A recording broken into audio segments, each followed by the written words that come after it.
दोस्तों, रशिया एक ऐसा खेल खेलने जा रहा है जो सीधे अमेरिका के सुपर पावर पोजीशन को ओपन चैलेंज देता है। President Trump turning up the heat on Vladimir Putin this morning. He says Vladimir Putin is playing with fire. I think Russia's going to be in big trouble. Tensions between the United States and Russia have dramatically escalated, and now a Russian official is talking about the possibility of World War III. President Trump is clearly frustrated at Russian President Vladimir Putin. I don't like what Putin is doing, not even a little bit. And something happened to this guy, and I don't like it. एक तरफ America है जो चाहता है कि भारत उसके साथ मिलकर चीन और रूस के खिलाफ खड़ा हो। दूसरी तरफ रूस है जो भारत को सस्ते दाम पर तेल दे रहा है और दशकों पुराना सहयोगी रहा है। लेकिन भारत किसके साथ जाएगा? क्या वो अमेरिका को पीछे छोड़ देगा?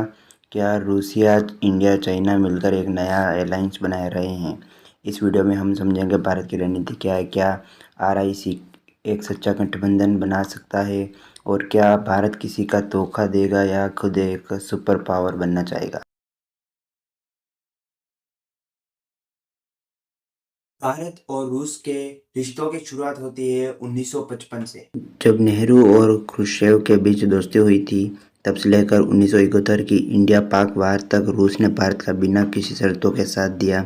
जब अमेरिका ने पाकिस्तान को सपोर्ट किया तब रूस ने भारत को हथियार, डिप्लोमेटिक सपोर्ट और रक्षा तकनीक दी। आज भी भारत की 60 से 70% सैन्य व्यवस्था रूस पर निर्भर है। Fighter jets, air defence system, BrahMos missile और परमाणु पनडुब्बियां। इतना ही नहीं, 2022 में जब पश्चिम देश रूस पर सैंक्शन लगा रहे थे तब भारत ने रूस से सस्ता तेल खरीदकर अपने इन्फ्लेशन को कंट्रोल किया। रूस भारत के लिए सिर्फ एक पुराना दोस्ती नहीं है, बल्कि रणनीतिक, सैन्य और ऊर्जा सहयोग भी है। अब बात करते हैं अमेरिका की। 1990 के बाद भारत ने अपने दरवाजे खोले और अमेरिका से रिश्ते सुधारे। 2005 की इंडिया यूएस न्यूक्लियर डील से लेकर आज के क्वाड तक अमेरिका भारत को चीन के खिलाफ एक पार्टनर बनाना चाहता है। 2023 में भारत अमेरिका के बीच रिकॉर्ड ट्रेड हुआ, $200 बिलियन से भी ज़्यादा। टेक्नोलॉजी से लेकर स्टार्टअप इन्वेस्टमेंट तक अमेरिका आज भारत में हर जगह मौजूद है।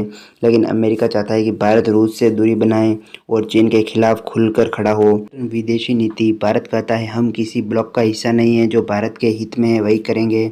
अमेरिका से टेक्नोलॉजी भी लेंगे, रूस से सस्ता तेल भी लेंगे, चीन से सतर्क भी रहेंगे, लेकिन किसी का एजेंट नहीं बनेंगे।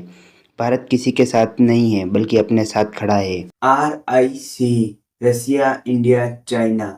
1998 में यह नाम सबसे पहले सामने आया था। इसका उद्देश्य था बहुध्रुवीय विश्व बनाना जहां पश्चिम की बादशाहत खत्म होगी। लेकिन क्या RIC वास्तव में एक मजबूत गठबंधन बना सकता है? इसका जवाब है शायद नहीं। क्यों? भारत और चीन के बीच चल रहा सीमा विवाद। 2020 की गलवान झड़प में 20 भारतीय जवान शहीद हुए।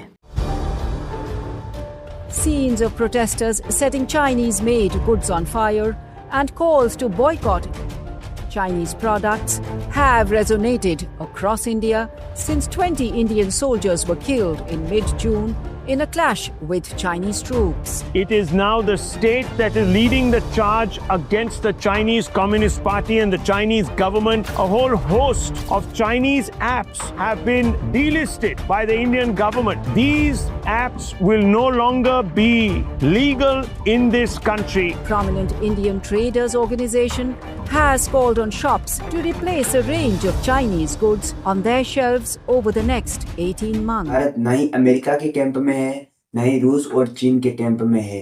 भारत की नीति हर मुद्दे पे अलग अलग होती है। भारत की रणनीति PEC चला रहा है जो पाकिस्तान के कब्जे वाले कश्मीर से होकर गुजरता है। भारत की ओर में है जहां अमेरिका, जापान और ऑस्ट्रेलिया जैसे चीन विरोधी देश हैं। और सबसे ज़रूरी, भारत चीन पर भरोसा नहीं करता। अब अगर रूस को देखें, वो चीन के और करीब जा रहा है क्योंकि अमेरिका और यूरोप ने उसे अलग कर दिया है। इसलिए वो मजबूरी में चीन के साथ है, ना कि दोस्ती में। RIC में भारत की मौजूदगी सिर्फ डिप्लोमेटिक है, ना सैन्य, ना आर्थिक गहराई के साथ। अमेरिका से टेक्नोलॉजी और FDI, जापान से इंफ्रास्ट्रक्चर, फ्रांस से रक्षा सहयोग, UAE से निवेश, चीन से दूरी। इसी नीति के 3 फायदे हैं। पहला, भारत किसी एक पक्ष पर निर्भर नहीं रहता। दूसरा, भारत को हर देश से बेस्ट डील मिलती है। और तीसरा, भारत अपनी विदेशी नीति को बिना दबाव के चला पाता है। एग्जाम्पल, जब अमेरिका ने भारत को रूस से तेल ना लेने की सलाह दी तो भारत ने साफ कहा, यूरोप दिन में 10 गुना ज़्यादा तेल रूस से ले रहा है, तो हम क्यों ना लें। अब सवाल यह है कि क्या भारत अमेरिका को धोखा दे पाएगा? जवाब है नहीं और हाँ भी नहीं। भारत ना किसी का फॉलोअर है ना किसी का एनिमी। भारत का एक ही लक्ष्य है, भारत के हित में जो है वही करना। अमेरिका को धोखा देना भारत की नीति नहीं, रूस छोड़ना भारत की भूल होगी और चीन से गठबंधन करना रणनीतिक रूप से आत्मघाती है। भारत का मकसद है संतुलन बनाए रखना, सबका साथ लेना और आखिरकार एक आत्मनिर्भर और सशक्त शक्ति बनना। जब भी अगली बार कोई आपको पूछे कि भारत किसके साथ है, तो आपको जवाब देना है कि भारत सिर्फ भारत के साथ है। अगर यह वीडियो आपको जानकारीपूर्ण लगा हो तो इस चैनल को सब्सक्राइब कीजिए, वीडियो को लाइक कीजिए और कमेंट कीजिए। मिलते हैं नेक्स्ट वीडियो में, तब तक के लिए जय हिंद दोस्तों।